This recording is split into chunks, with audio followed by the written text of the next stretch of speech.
안녕하세요. 살다 보면 이런 일 저런 일 겪는다지만 이번 이혼으로 제가 겪은 일이 어찌나 기가 찬지 사연을 보내게 됐습니다.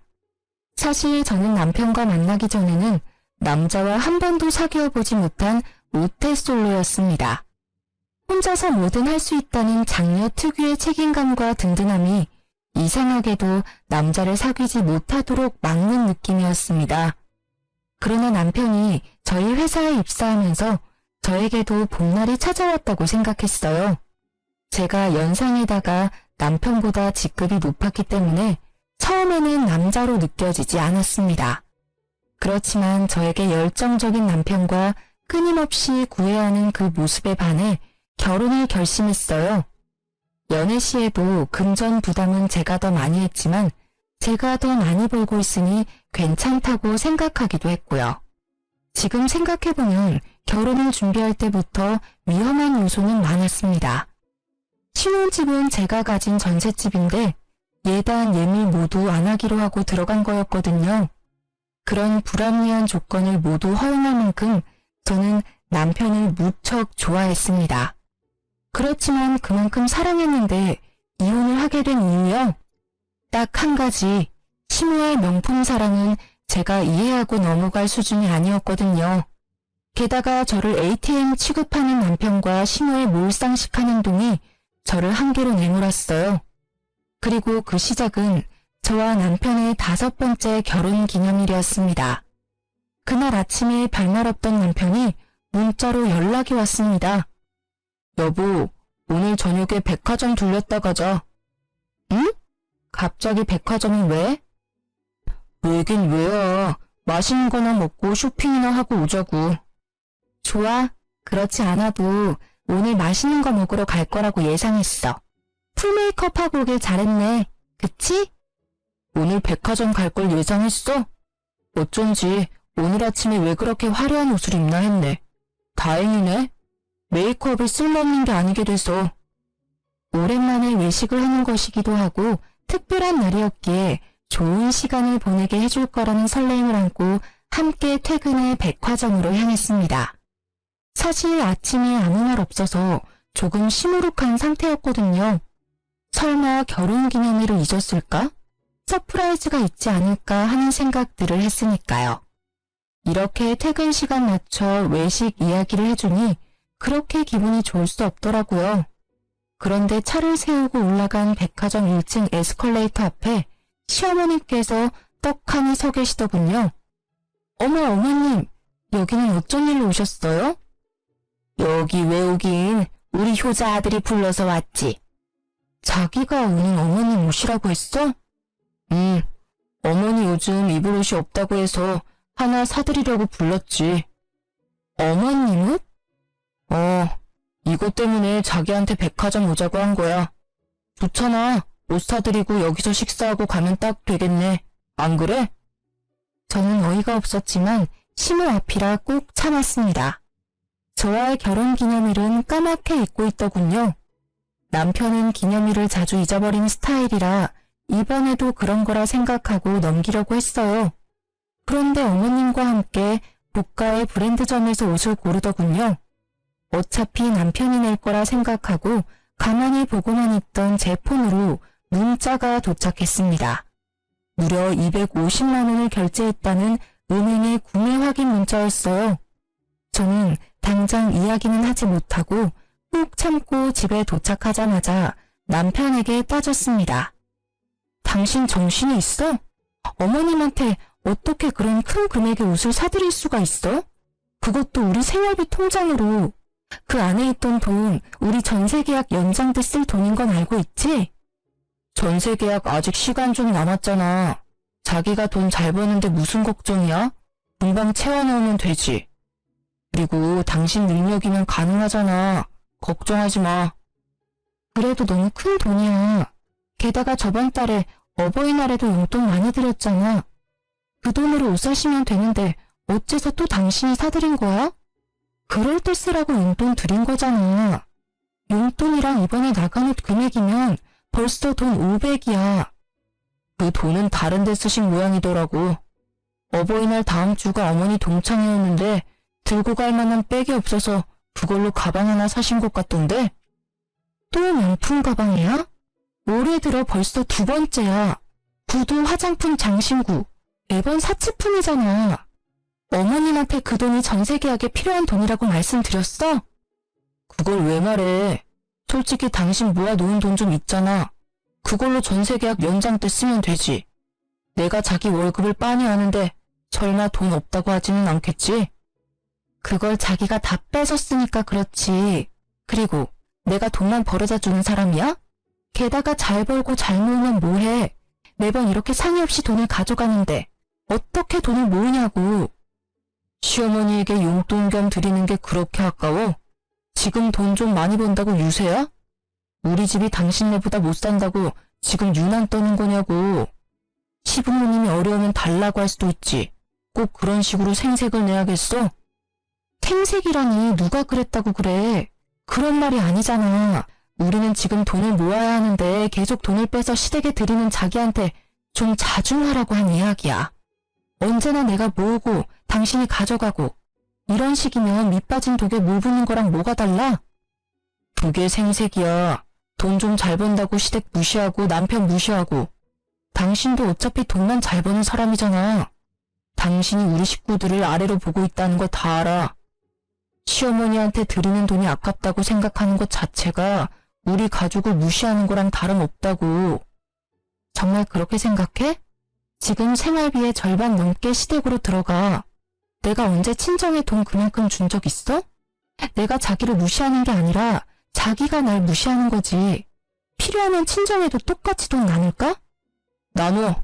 대신 네 돈으로 돈 들여. 난 한 푼도 못 줘. 친정집에 들어가는 돈이 아까워서가 아니라 네가 하는 짓이 쪼잔하고 치사해서 안 줄 거야. 난 내 돈으로 효도하는 건 당연하다고 생각해. 그럼 너도 네 돈으로 효도해. 나는 앞으로 생활비는 내 카드로 쓸게. 대신 당신은 생활비 통장에 꼬박꼬박 생활비 넣어놔. 그리고 당신한테 준 내 명의로 된 카드도 없애버릴 거니까 알아서 해. 아, 뭐? 갑자기 카드는 왜 없애? 당신이 변화하는 모습 보일 때까지는 안 만들어줄 거야. 앞으로 시댁에 돈 갖다 드리면 나중에 나도 똑같은 금액 친정 어머니께 드릴 거야. 물론 내 월급에서. 시댁에 드릴 돈은 이제부터 자기가 알아서 마련해. 카드를 없애겠다는 제 협박이 통했는지 자기 돈으로 효도하기는 싫었는지 시모께에 더 이상 돈을 쓰지 않더군요. 그러나 복병은 따로 있었습니다. 생신을 맞이한 시어머님의 생신 축하 자리에서 있었던 일입니다. 저는 그날 어머님이 좋아하시는 명품 스카프를 준비하고 코스 요리 전까지 예약해 놓은 상태였습니다. 그러나 막상 시모께서는 명품 선물을 받으시고는 심드렁한 목소리로 말했습니다. 이번 생일에는 크루즈 여행을 가고 싶은데 가능하겠지? 네? 무슨 말씀이신지. 이번 생일 말이야. 우리 개원들이 크루즈 여행을 간다지 뭐니. 나만 빠질 수도 없잖아. 당신 또 그 소리야? 내가 안 된다고 했는데 왜 애들한테 그 얘기를 꺼내? 아니, 돈 잘 버는 며느리가 있는데 그 정도도 못한다 그러면 남들 욕해요. 게다가 나 혼자 가는 거라 돈도 얼마 안 드는데 왜 당신이 가라 마라 난리예요? 돈 1,000만 원이 얼마 안 들어? 그리고 가려면 당신 돈으로 가지 왜 애들한테 손을 벌려? 내가 무슨 돈이 있어요? 며느리가 뭐라고 했는지 아들놈도 용돈이라고는 한 푼도 안 주는데. 지금껏 며느리가 자기 손으로 돈 준 거 본 적 있어요? 내가 뭐라도 사달라고 해야 겨우 사줬다고요. 당신이 졸라서 받았으면 그걸로 된 거지. 시어머니가 돼가지고는 만날 때마다 돈. 당신은 대체 어른이 돼가지고 언제쯤 제정신 차릴 건데? 아우, 답답해. 예, 며느라가. 네가 대답해봐. 내가 요구하는 게 너무하다고 생각하니? 다른 사람들은 며느리 사위가 비용 부담한다는데 내가 그 친구들 틈에서 못 간다 그러면 너랑 네 남편은 뭐가 되니? 시모여행 하나 안 보내준 나쁜 며느리 아들밖에 더 돼? 시부모님이 싸우시는 걸 보는 것도 곤혹스러웠지만 그렇다고 1,000만 원이라는 금액을 선뜻 드릴 수도 없는 노릇이었습니다. 어머님, 죄송한데 저희도 금액이 너무 커서 당장 마련할 수는 없을 것 같아요. 저는 최대한 간곡히 돌려 말했습니다. 남편은 아무 말 없이 밥만 먹고 있으니 누군가는 대답을 해야 했어요. 그래서 못 해주겠다는 거니? 듣는 것도 서러운데 며느리 눈치까지 봐가면서 살아야 해. 그리고 너 거짓말하는 거 아니다. 너희 전세 연장 계약 때문에 목돈 모아놨다며. 차라리 전세 빼서 우리 집 들어오고 모아놓은 돈으로 크루즈 보내주면 될 거 아니야. 저는 정신이 아득해졌습니다. 합가라니. 게다가 같은 지붕 아래 살면서 비싼 걸 사달라고 할 때마다 등살에 시달려야 할 제 미래가 보이기 시작했죠. 그러면 괜찮겠네. 전셋집 연장으로 마음고생 안 해도 되고 전세금도 생길 거 아니야. 남편은 그저 돈이 생긴다는 생각에 즐거워 불난 집에 부채질을 계속하고 있더군요. 남의 속도 모르고 짓거려대는 그 입을 어찌나 막아버리고 싶던지. 죄송한데 저는 전세를 뺄 생각이 없어요, 어머님. 가뜩이나 야근도 많은데 괜히 신경만 쓰이실 거고 무엇보다 직장이 너무 멀어요. 만약 이쪽으로 옮기면 직장을 그만두고 다른 곳으로 옮겨야 할지도 몰라요. 서운하다 얘. 이러니까 매번 네가 식구가 아니라 남처럼 보이는 거야. 시부모님 공경할 줄도 모르고 따박따박 말대꾸나 할 줄 알지. 죄송한데 어머님, 지금 착용하고 계신 옷, 가방, 구두, 귀걸이, 그리고 지금 손에 들고 계신 스카프까지 모두 제 월급에서 빠져나간 것들이에요. 딸 같은 며느리까지는 못 돼도 충분히 성의는 보였다고 생각하고 있어요. 여기서 크루즈까지 해드리면 올해 저희 생활에 타격이 커요. 네가 해줬다고 생색이니? 시어머니한테 이렇게 대놓고 이야기할 정도면 어지간히도 우리를 무시하는 거지. 넌 너희 엄마한테도 이런 식으로 말대꾸하고 사람 무안 주고 그래? 저희 어머니는 금전이나 물건을 요구하신 적이 없으세요.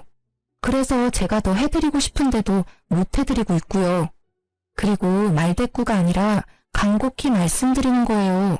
저희는 정말로 크루즈 경비에 내드릴 돈이 없어요. 기가 막혀서 너 지금 나를 돈이나 요구하는 천박한 사람이라고 생각해? 됐어. 니네가 해준대도 내가 싫어. 앞으로 우리 집에 오지 마라. 너희한테 줄 생수도 아까우니까. 결국 화가 난 시모는 시부를 데리고 나가셨고 남겨진 저는 남편에게 한 소리를 들었습니다. 당신은 꼭 그런 식으로 말해야 돼? 좀 더 좋게 말할 수도 있잖아. 그냥 안 된다고만 하면 될걸. 꼬투리 잡듯 말을 해서 어머니가 화나셨잖아. 나도 화났어. 그럼 당신이 이야기하지 그랬어. 아까는 입 꾹 다물고 있더니 이제 와서 난리야. 게다가 어머님이 그렇게 쉽게 포기하실 분이야?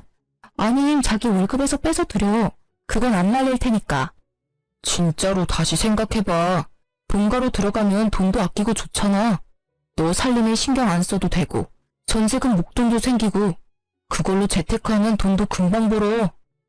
본가로 들어가면 돈이 더 들겠지.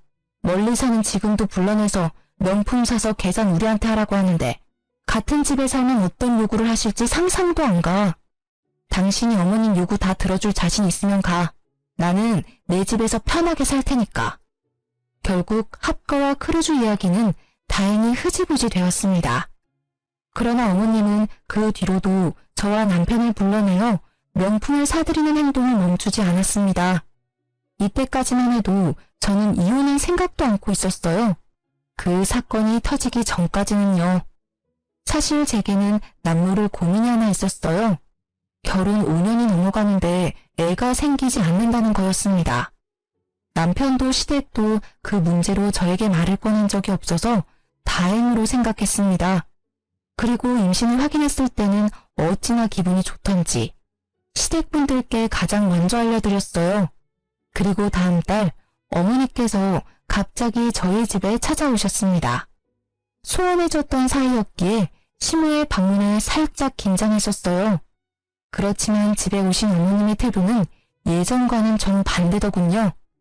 예, 며느라가 이번 교통사고 때 다친 어깨가 아파서 한의원 들렀다 오는 길에 네 생각나서 보약 한 재 지었다.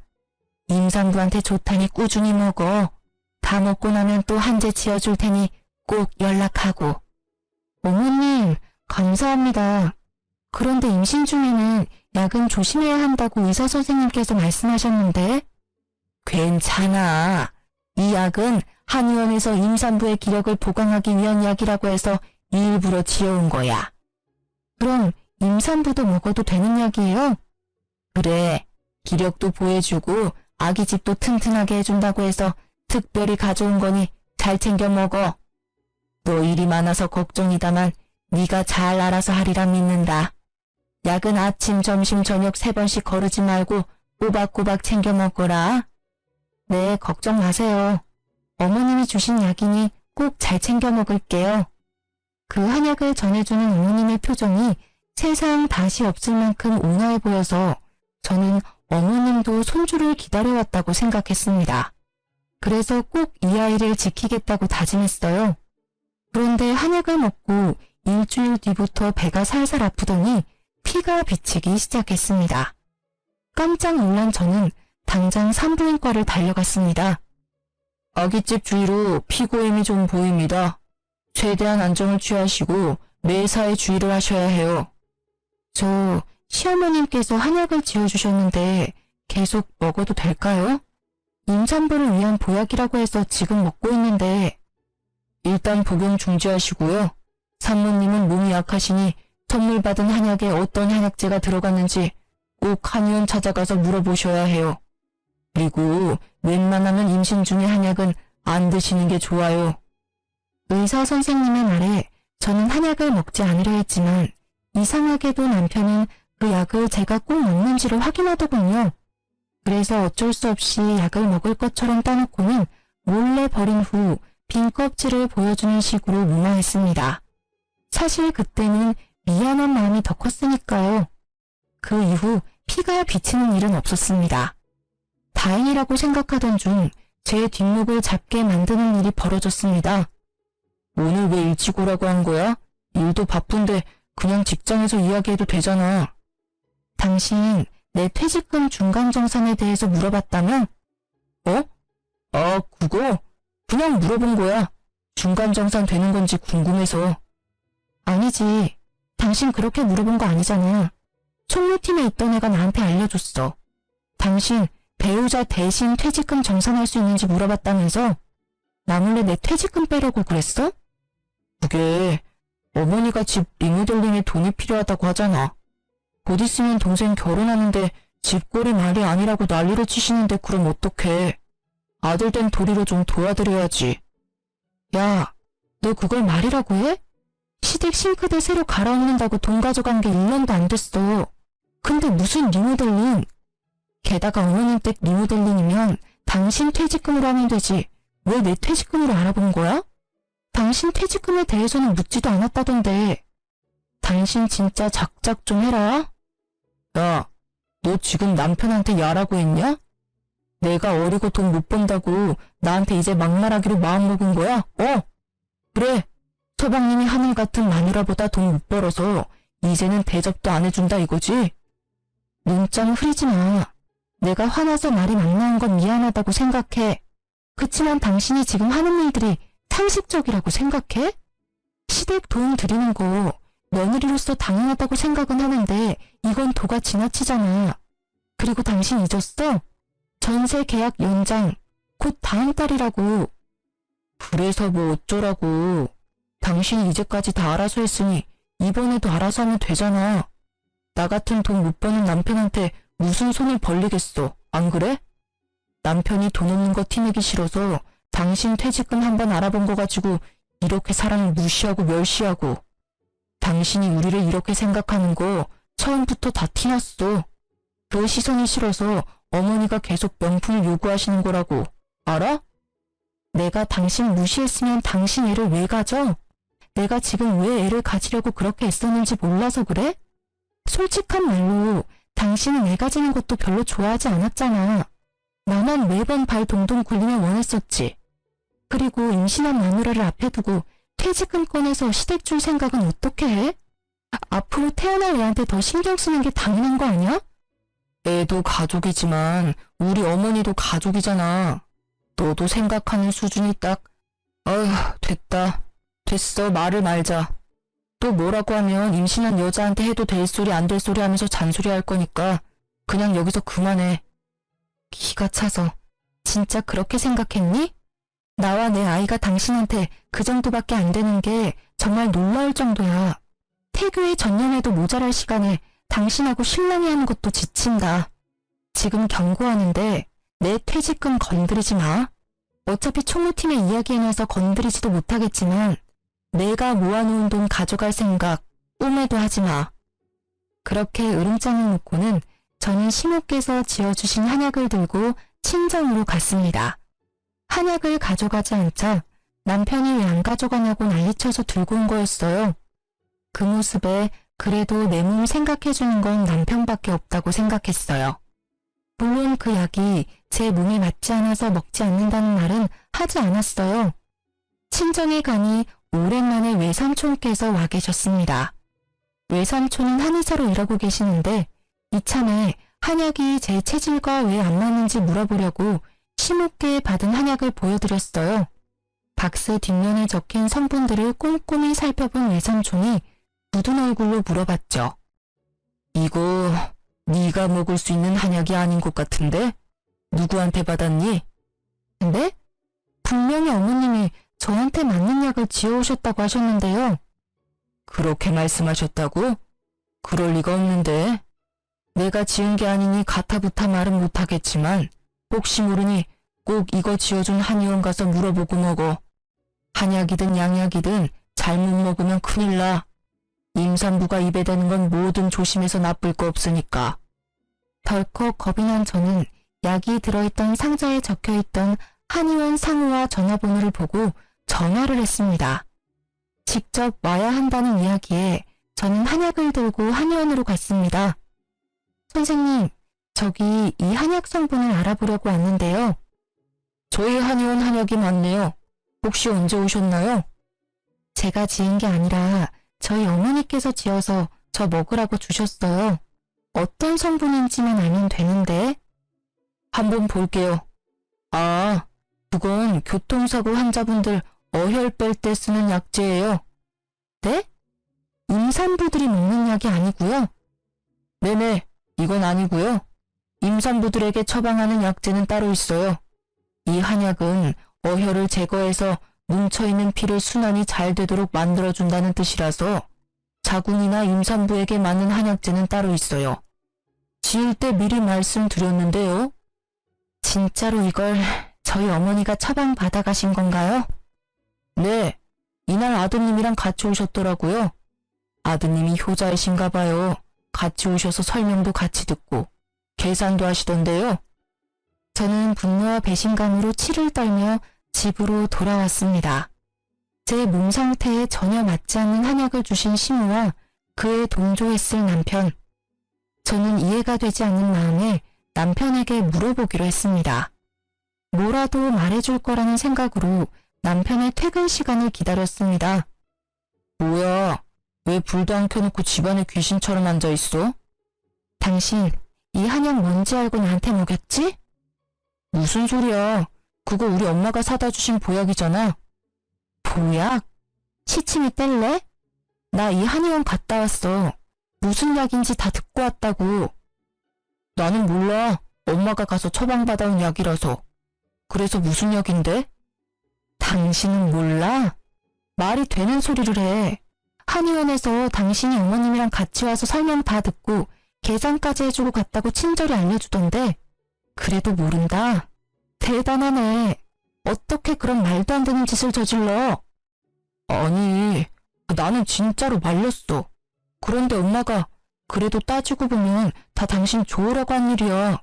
봐, 당신이 임신, 출산, 육아휴직이라도 들어가면 경력도 단절될 수도 있고 또 육아휴직 후에 복귀도 못할 수 있잖아. 그런 걱정하는 마음에 어머니가 그렇게 하자고 한 거야. 그게 어떻게 나를 위한 거야. 말이 되는 소리를 좀 해. 이해가 하나도 안 돼. 내가 못 벌면 당신이 벌면 되잖아. 우리 아이야. 어렵게 가진 아이라고. 그런데 그런 아이를 이렇게 쉽게. 정상이니? 나는 당신만큼 돈 많이 못 벌잖아. 게다가 직급도 당신보다 낮고. 여러모로 나보다는 자기가 일을 해야 생활이 돌아가니까 그래서 그런 거지. 정말로 다른 의도 같은 건 없어. 맹세할 수 있어. 다른 의도? 다른 의도라는 건 빨대 꽂을 사람 없어지는 걸 걱정하는 마음이라는 거겠지? 그런 식으로 말한 건 아니잖아. 막말로 육아가 얼마나 힘들어. 게다가 살림하면서 일하고 육아를 병행하는 게 얼마나 힘든지 여러 사람들한테 들어서 알잖아. 어떻게 당신한테 그런 일을 시켜? 그걸 나한테 다 시킬 생각이었어? 소름 돋는다 진짜. 적어도 나한테 일을 시키고 싶으면 당신이 육아와 살림을 도맡아 한다고 그러지 그랬어. 그런 생각은 왜 못하는 거야? 아니, 그런 생각을 애초에 안 한 거겠지. 넌 편하게 돈이나 벌어다 줄 여자를 찾고 있었으니까. 아니야 여보, 진짜로 아니야. 전부 어머니가 생각해낸 거야. 따지려면 내가 아니라 어머니한테 따져. 자신이 궁지에 몰리자 시모를 소환하는 남편을 보니 웃기지도 않았습니다. 그렇게 하면 자신이 저지른 짓이 없던 일이 될 거라고 믿었던 걸까요? 참으로 좁쌀 같은 그 마음과 다른 사람을 탓하는 못된 신보에 그나마 남아있던 정이 뚝 떨어지는 것을 느꼈습니다. 진심으로 눈앞의 남자가 하찮다는 생각이 들었습니다. 이런 남자와 결혼까지 한 내가 잠깐 정신이 나갔었나 하는 생각까지 들 정도였으니까요. 다 필요 없고 지금 당장 어머님 불러내서 밖에서 밥 먹으러 가. 갑자기 왜? 하라면 해. 직장인 와이프 돈이나 밝히는 천하의 몹쓸 놈이라고 소문나기 전에.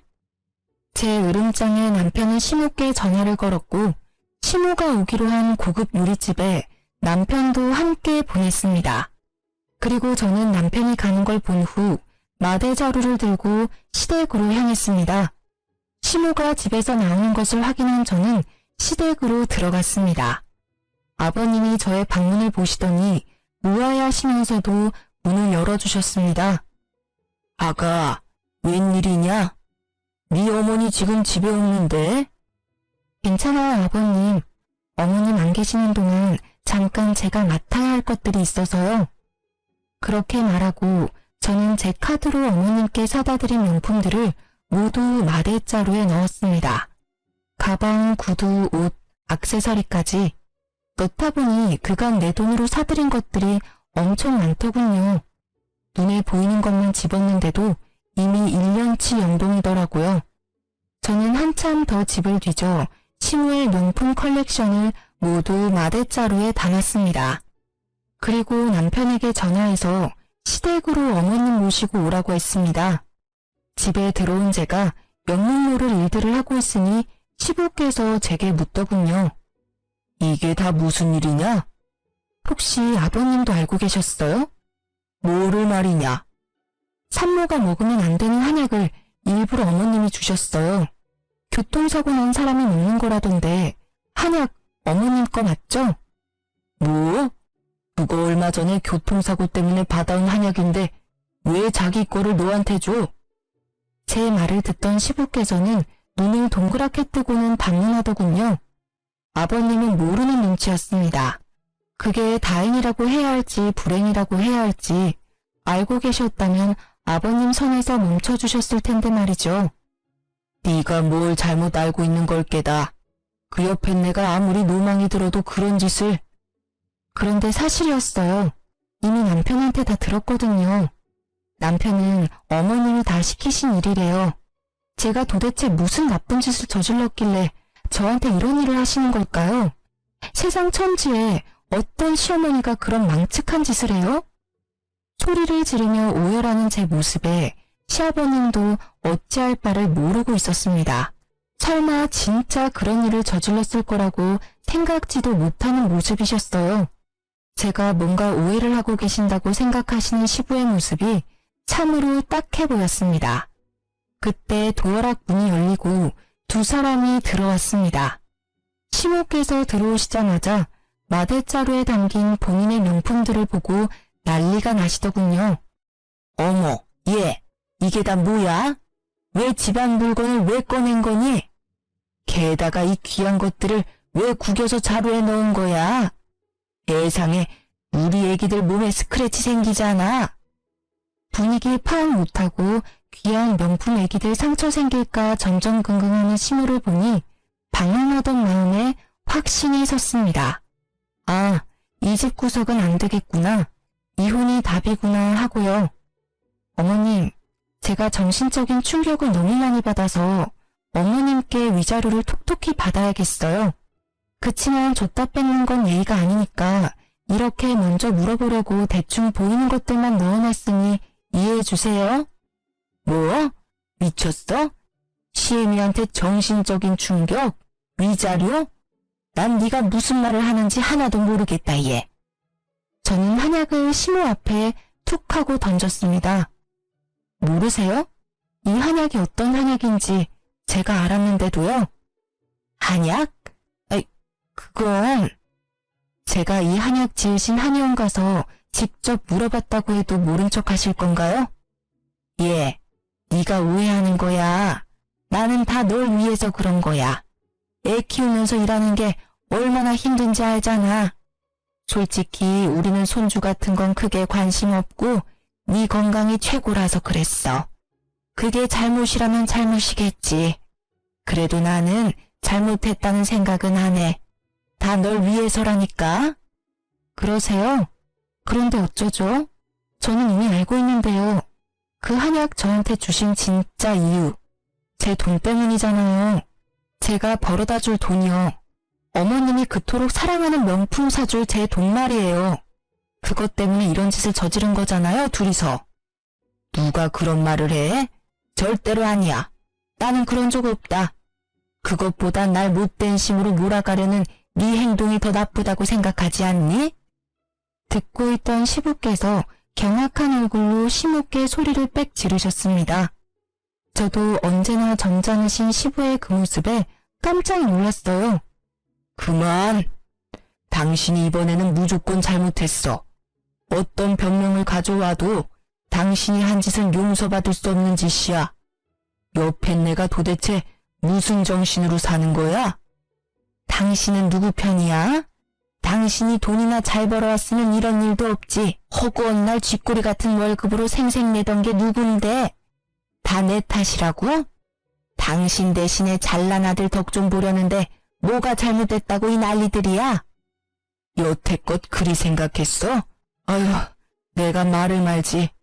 내가 지난 40년 동안 이런 여자를 마누라라고 끼고 살았다니. 헛살았네 헛살았어. 내가 당신한테 해주고 싶은 말이야. 나야말로 더 잘난 남자 만나서 호강할 수 있었는데 당신 만나서 쪽박 찬 거잖아. 결국 시부모님께서 한바탕 하시고 시부께서는 자리를 벗어나셨습니다. 이 명품들을 중고로 팔아 제게 뜯어낸 돈이라도 돌려받을 생각이었습니다만 상상 이상으로 어머님의 명품 사랑이 대단하시더군요. 어머님, 이 명품들은 제가 다 가져가도 되죠? 임신한 며느리 선물로 이 명품들 주신다면 이번에 불미스러운 일은 없었던 일로 해드릴게요. 괜찮죠? 그게 무슨 소리야? 그거랑 이거는 다르지. 그건 이미 내 거야. 그리고 임신한 며느리 선물로 누가 명품을 줘? 그래요? 곤란하네요.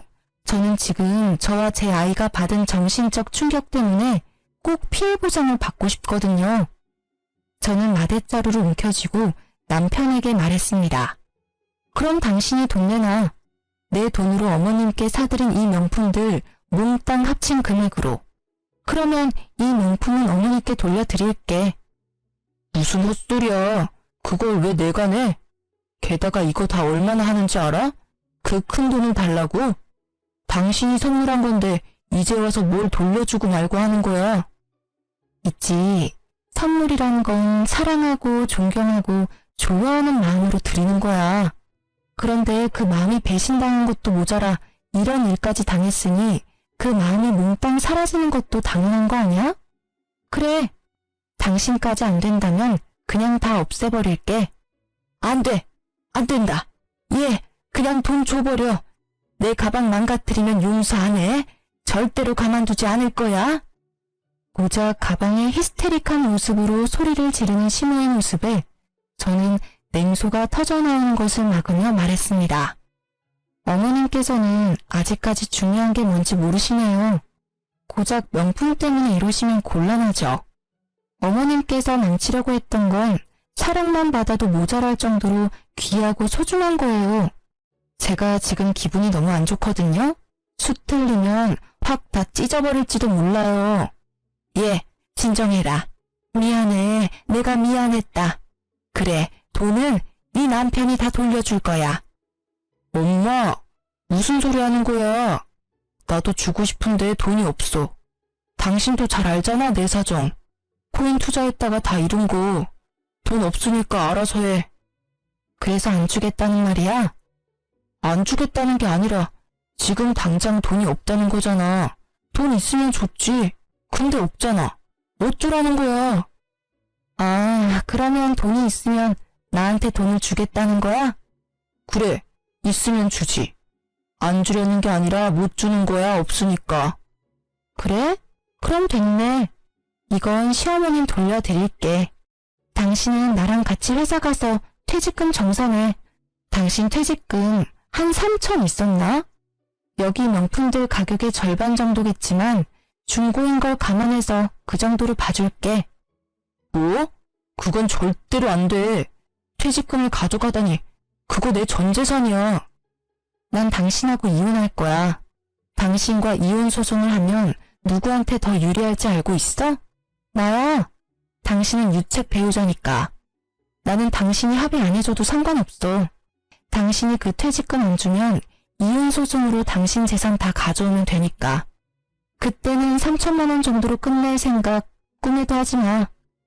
남편은 결국 3천만 원의 퇴직금을 중간 정산해서 저에게 주었고 저는 남편을 당장 집에서 쫓아보냈습니다.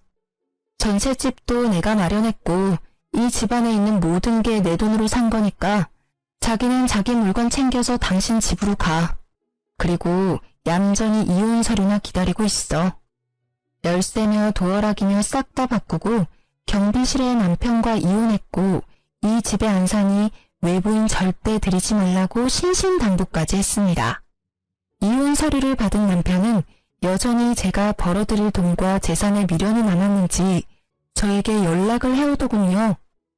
여보, 냉정하게 생각해봐. 애를 낳았는데 아빠가 없으면 애가 얼마나 힘들겠어. 남자애면 아빠가 있어야 하고 여자애면 더더욱 아빠가 있어야 하잖아. 애들한테 아빠의 존재를 빼앗는 게 얼마나 나쁜 일인지 알고 있어? 그렇게 애 생각하는 남자가 그런 대단한 생각을 했어? 그래, 애가 태어나서 친아빠라는 놈이 돈 때문에 엄마에게 어떤 짓을 했는지 말해주면 애가 엄청 좋아하겠다, 그치? 어디서 약을 팔아? 그런 말에 속아 넘어갈 줄 알았어? 내가 하도 당한 게 많아서 당신 말이라면 믿고 싶지도 않아. 그러니까 2번 다시 이런 시덥잖은 이야기로 연락하지 마, 소름 끼치니까. 그 뒤로 전 남편의 연락은 없었습니다. 이혼 후 저는 바쁜 날을 보냈습니다. 혼자서 임신과 출산을 준비하는 것이 보통 일이 아니었지만 친정 식구들이 있어 다행히 잘 해결할 수 있었죠. 아기가 태어나고 첫 돌에 친정어머니가 수고했다며 아기 금부치 사준다며 백화점에 저를 데리고 갔어요. 전 남편이 자주 가던 백화점이라 가고 싶지 않았는데 그 나쁜 예감이 딱 들어맞았는지 하필 가방 매장 앞에서 시모를 만나게 됐습니다. 어머, 안녕하세요. 잘 지내셨어요? 그래. 애가 많이 컸구나. 네. 아빠가 없어도 무럭무럭 잘 커줘서 고마울 뿐이죠. 혹시 가방 사러 오셨어요? 예전에도 이 브랜드 좋아하셨잖아요. 그렇지. 그냥 보러 온 거야. 저도 오늘은 명품 가방 사러 왔거든요. 이상하게도 시모의 눈에 걸친 것들 중에 명품이라고는 하나도 없더군요. 그렇게나 애착하던 가방들도 다 어쨌는지 5만원짜리 가방을 들고 계셨습니다. 저는 멀뚱멀뚱 서 있는 시모를 무시하고 매장 안으로 들어갔습니다. 엄마, 애 봐주느라 고생하는데 내가 가방 사줄게. 예쁜 걸로 골라봐. 예, 무슨 가방을 사준다고 그래. 아니야, 나는 그런 거 없어도 괜찮아. 내가 사주고 싶어서 그래. 딸 벌어둔 돈도 많은데 이럴 때 안 쓰면 언제 써? 자, 이거 어때? 비싸서 그런지 엄청 예쁘다. 너무 비싸. 나는 작은 거면 돼. 네가 번 돈으로 왜 내가 호강을 해? 예쁜 손주 안겨준 것만으로도 엄마는 고맙지. 아니야.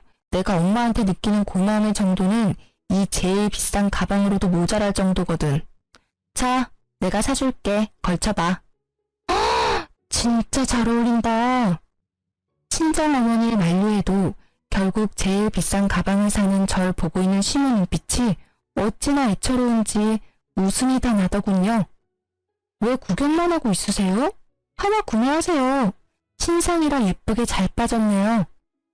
멀뚱히 저희만 바라보는 시무를 보며 저는 일부러 약 올리듯 말했습니다. 그리고 나오는 길에 주얼리 샵이 있길래 그곳도 들렀습니다. 애기 돌이라서 금목걸이랑 금팔찌를 해주고 싶어서요. 합쳐서 10돈 정도로 해서 찾아봐 주세요. 엄마, 무슨 10돈이나 해. 돈도 없으면서. 그냥 금반지 하나면 된다니까. 첫손주야. 얼마나 예쁜데 엄마가 그것도 못 해주겠어? 아, 저기 나왔다. 우리 손주 한번 걸쳐볼까요? 그렇게 친정어머니는 애기 몸에 팔찌며 목걸이, 반지까지 걸치게 하고는 예쁘다 하고 칭찬해줬습니다. 아기도 방긋방긋 웃으며 외할머니한테 세상 예쁜 미소를 보여주었어요.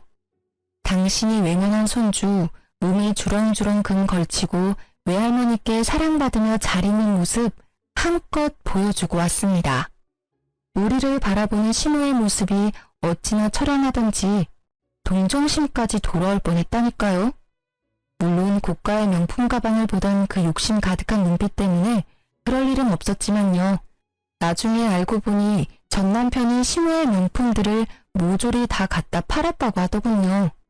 저에게 빼앗겼다고 생각한 퇴직금을 다시 돌려받을 심산이었는지는 모르겠지만 그걸 듣고는 어찌나 고소한 기분이 들던지요. 게다가 시모는 그 낭비벽 때문에 시부와 별거하고 서로 이혼 준비 중이라고 합니다. 소송 중에도 명품 가방 구경 나온 시모는 정말 하나도 변한 게 없어 보였습니다. 1년 뒤 육아휴직이 끝나고 회사에 복귀했더니 전 남편은 그렇게 악착같이 끌어모은 돈을 코인에 다 쏟아붓고는 결국 폭망했다고 하더라고요. 직장 동료들까지 끌어들여 했는지 마지막에는 엄청난 사고를 치고 퇴사를 했더군요. 몇 번 제 전화로 연락이 오긴 했지만 받아주지 않았어요. 솔직히 예전 같으면 내가 보고 싶어서 전화했을 거야 라고 착각했겠지만 지금은 절대 그렇게 생각하지 않아요. 제 돈이 그리워서 전화했나 싶어서 알아서 거르고 있어요. 이혼 후 3년이 지난 지금 저는 부모님과 함께 살며 애를 키우고 있어요. 그리고 조건이 더 좋은 직장에 스카웃이 돼서 이직까지 하고 좋은 사람과 교류 중입니다. 전 남편과 시모 때문에 임신 초기에 고생을 많이 했지만 지금은 사람 보는 눈을 키울 수 있는 따끔한 경험이었다고 좋게 생각해요. 아이가 잘못될 수도 있다는 생각이 저의 망설임을 없애주었어요. 뱃속의 아이를 위해서라도 열심히 살아야 한다고 생각해요. 엄마가 보는 눈이 없어 아이를 아빠 없이 키우게 됐으니 모자람 없이 키워주는 것이 제가 해야 할 일이겠죠. 나쁜 일들이 있었지만 그래도 저는 앞으로 잘 나아가고 있어요. 살면서 끊는 일이 이어나가는 일보다 더 중요할 때도 있다는 걸 깨달았어요. 제가 그랬듯 망설이는 모든 분들에게도 제 사연이 좋은 참고가 되었으면 해요. 마지막으로 제 사연에 귀 기울여 주셔서 감사합니다.